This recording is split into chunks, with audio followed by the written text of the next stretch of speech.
Welcome to standard dictation 5 second बाद शुरू होगा। स्टार्ट। राहुल गांधी जिस तरह अचानक अपने साथियों के साथ प्रधानमंत्री आवास के पास धरने पर जा बैठे और नीट पेपर लीक मामले में शिक्षा मंत्री धर्मेंद्र प्रधान के त्यागपत्र की मांग करने लगे, उससे यही साफ हुआ कि वे कॉकरोच जनता पार्टी यानी सीजेपी के साथ खड़े दिखना भी नहीं चाहते थे और इससे चिंतित भी हो गए कि यह कथित राजनीतिक दल अचानक इतनी चर्चा में आ गया। जब कई विपक्षी दलों के नेता सीजेपी के मंच पर जाना पसंद कर रहे थे, तब कांग्रेस ने अलग मोर्चा खोलना आवश्यक समझा, तो इसीलिए ताकि सरकार का विरोध करने के मामले में अगुवाई करते हुए दिख सके।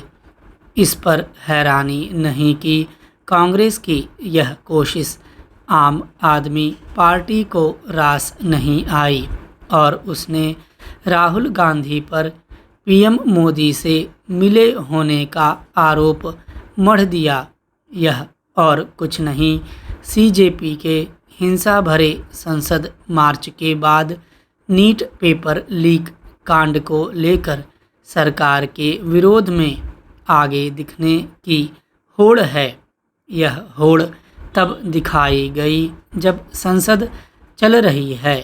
शायद कांग्रेस और अन्य विपक्षी दलों की दिलचस्पी इसमें नहीं कि संसद चले और उन मुद्दों पर सदन में चर्चा हो जिन पर बहस की मांग खुद उनकी ओर से की जा रही है।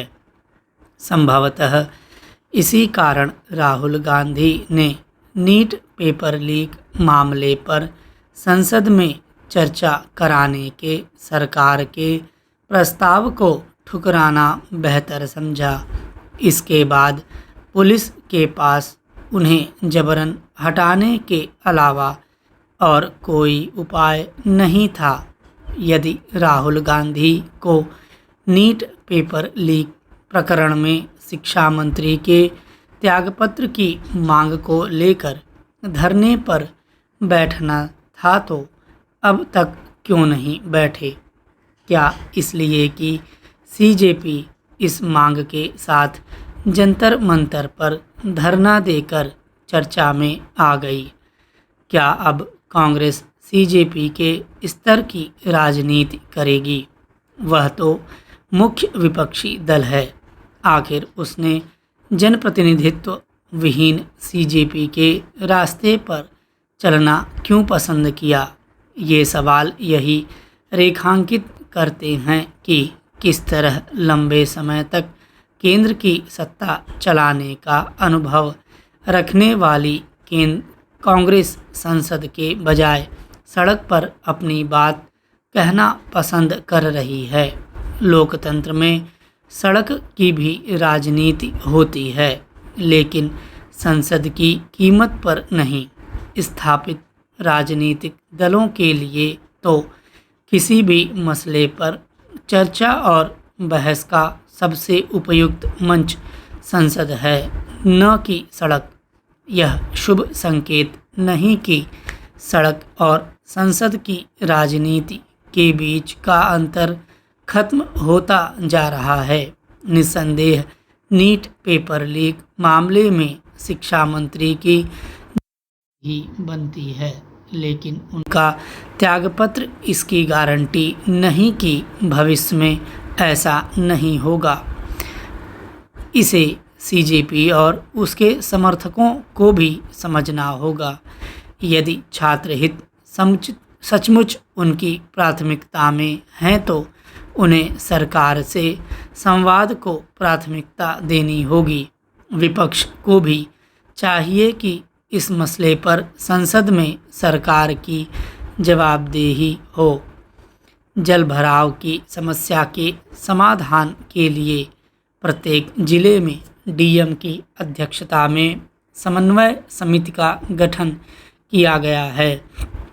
इसमें सिंचाई एवं बाढ़ नियंत्रण विभाग, लोक निर्माण विभाग, नगर निगम सहित अन्य संबंधित विभागों के प्रतिनिधि शामिल होंगे। भले ही देर से, लेकिन यह एक सही दिशा में उठाया गया कदम है।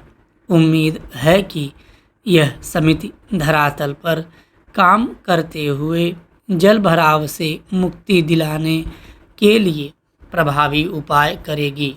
राजधानी की यह पुरानी समस्या है। प्रत्येक वर्ष मानसून के आते ही दिल्ली वासियों को जलभराव की भीषण समस्या से जूझना पड़ता है।